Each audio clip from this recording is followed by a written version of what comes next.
Обслуговую 3D-принтер, проєктую мости та вимальовую перила. Вітаю, друзі! Давно мене тут не було, та знаєте, я зрозумів наших будівельників. Мости швидко не будуються. Тож зустрічайте білий міст Малої Південної залізниці. В мережі достатньо фото з цією локацією, тож не проблема точно відтворити рельєф місцевості та деталювання моста. Щоб приблизно визначити розміри та висоту конструкції, беру за основу фото із локомотивом ТУ-2. Його довжина відома та складає 10 метрів 740 мм. А далі переводжу габарити відповідно до масштабу. Єдиний нюанс – його потрібно зробити трохи ширшим, так як в мене використовується подвійна рейка з вузькою та широкою колією. Так зробив 3D-модель, що загалом складається з 8 деталей, із розділенням моста по центру, так щоб він помістився в зону друку 3D-принтера. Деталі розміщую без підтримок безпосередньо на площадці вісі Z. Проганяю модель через слайсер та переходжу до налаштування самого принтера.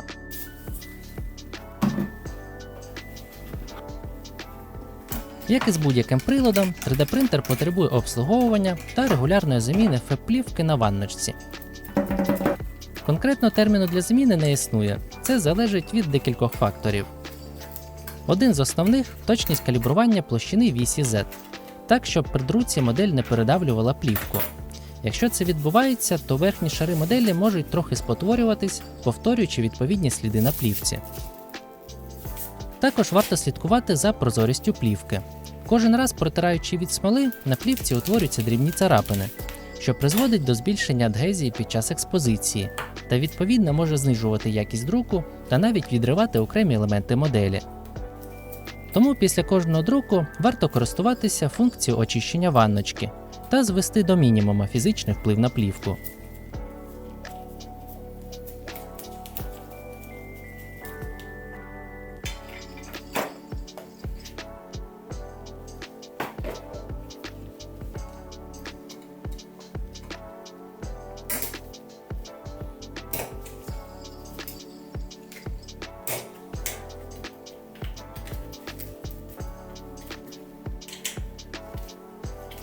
Також буває, що принтер виходить з ладу.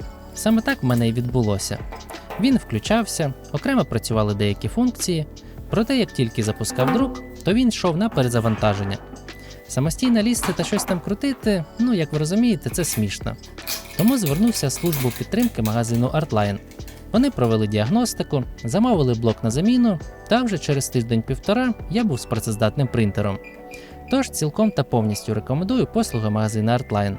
Там ви можете придбати принтер, все необхідне для його роботи та отримати технічну допомогу. А за промокодом BABAKIN можете отримати знижки.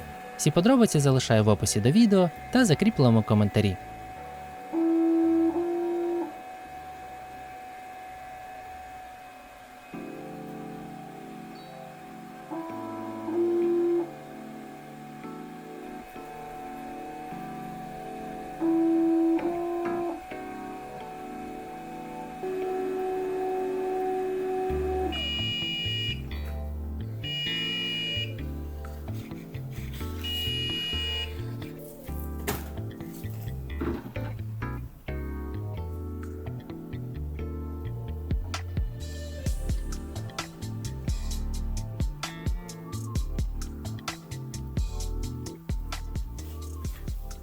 В мене були опасіння, що тонкі перила огорожі будуть кволими або взагалі не надрукуються.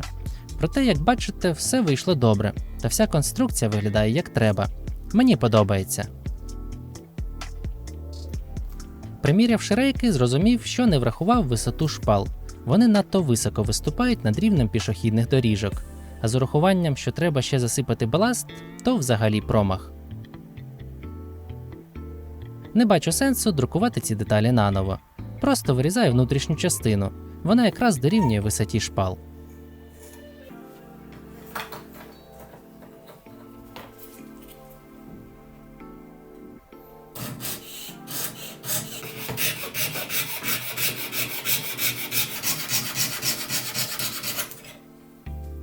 Також хочу звернути вашу увагу на висоту перил.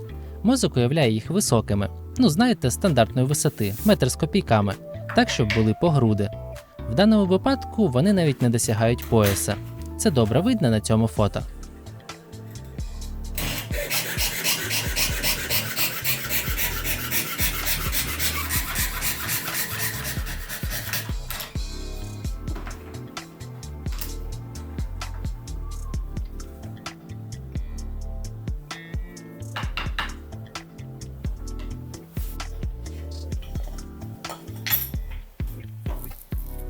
Тепер треба поклеїти половинки між собою та врешті-решт утворити суцільну конструкцію.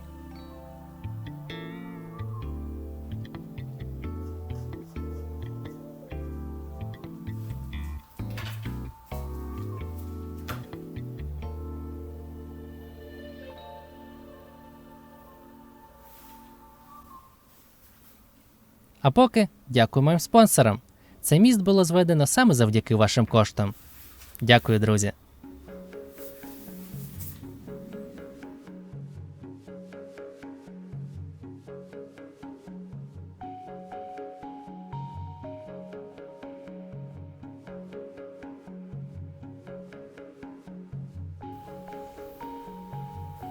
Для з'єднання смоли краще за все підходить та сама смола, з якої друкувалася модель.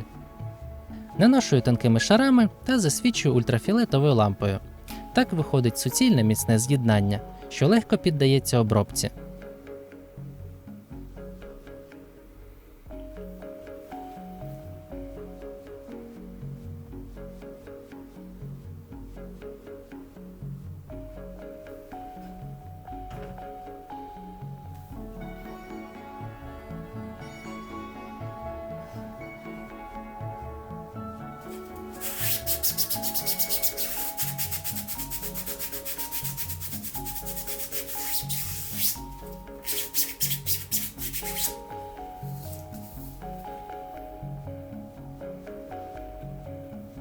Також вирішив спробувати нанести смолу на торець плити, зробивши імітацію нерівномірної фактури бетону та багаторічного нашаровування фарби.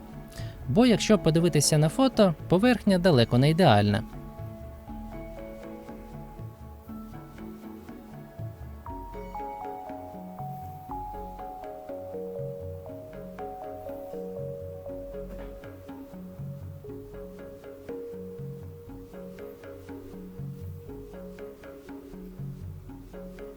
Ця техніка однозначно має право на життя. Буду використовувати її і в подальшому.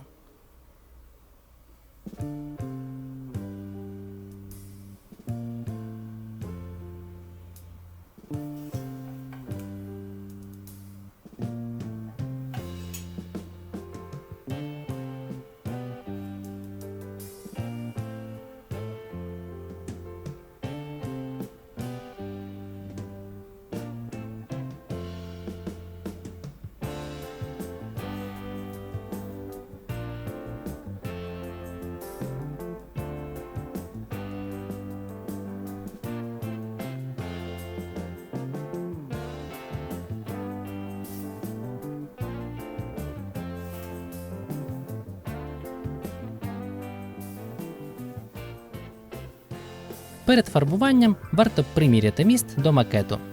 На етапі проєктування лазерної різки я врахував проміжок для мосту так, щоб він розмістився між двома стійками. Та дивлячись на конструкцію цілком, захотілося змістити його праворуч, буквально на декілька сантиметрів. Проте тепер для утворення правильної форми рельєфу заважає права стійка.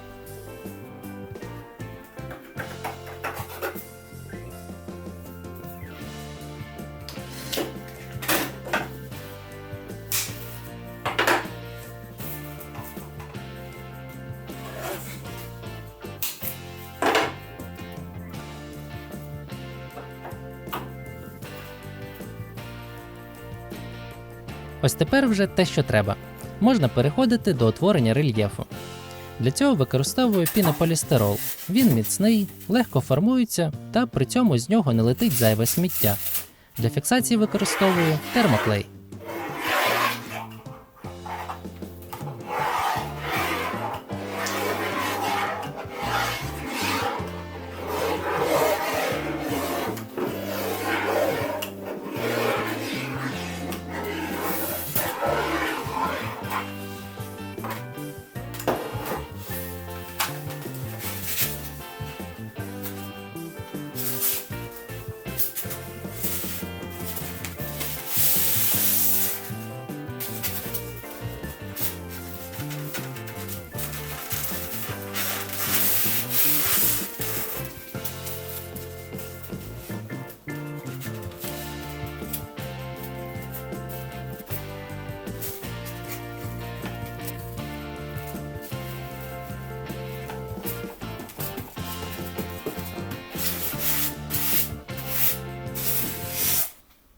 Значить, замовив на пробу такий терморізак. Я цілком усвідомлював, що це буде вкрай смердючий процес. Та коли це мене зупиняло?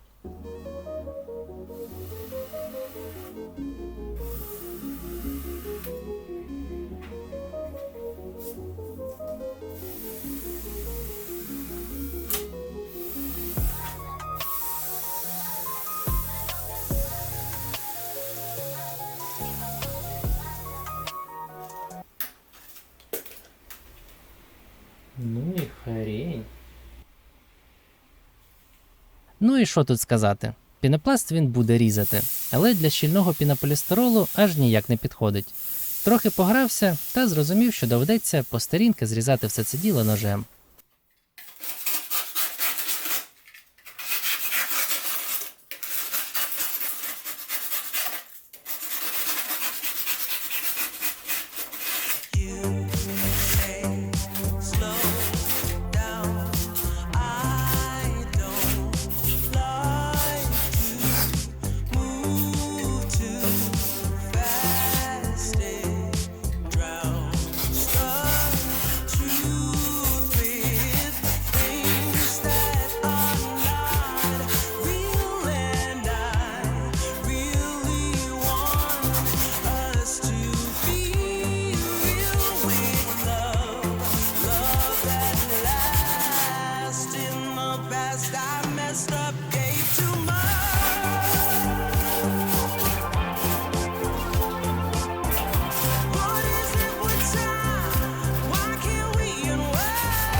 Так, ну трохи порізав, та про створення рельєфу розповім в наступній частині. Зараз повертаюся до мосту. Для зручності додаткові деталі фарбуватиму окремо. В першу чергу варто задути перила.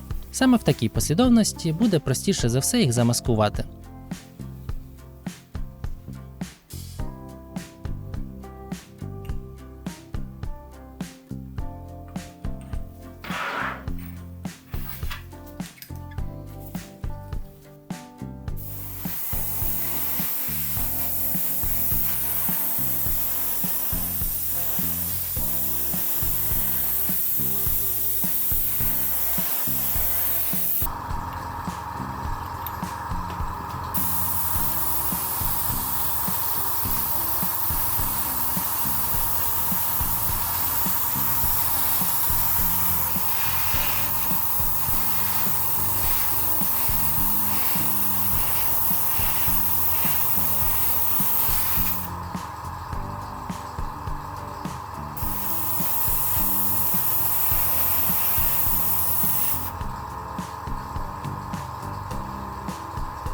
Аби перилам придати ефект вигорання фарби, беру світлий відтінок блакитного та проходжусь по ним технікою сухого пензлика.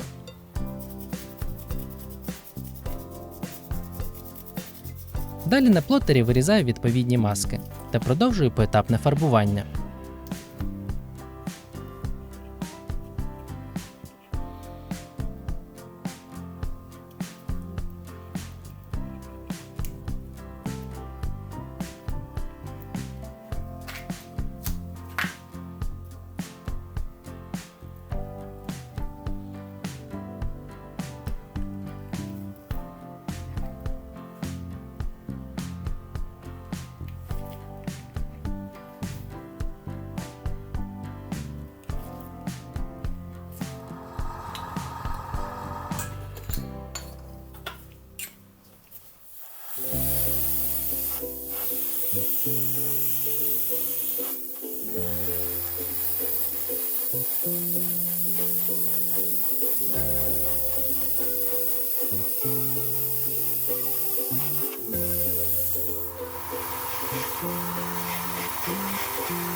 Останнім штрихом замішую масляну фарбу та наношу рівномірно на модель. Цей шар утворює скупчення пилу під перилами та стовпчиками, висвітлює асфальт, а білому кольору придає запилений вигляд. Та це тільки перший шар так званого везерінгу. Далі буде ще. А поки на цьому сьогодні все. Дякую кожному за увагу. Бережіть себе та рідних. До зустрічі, друзі!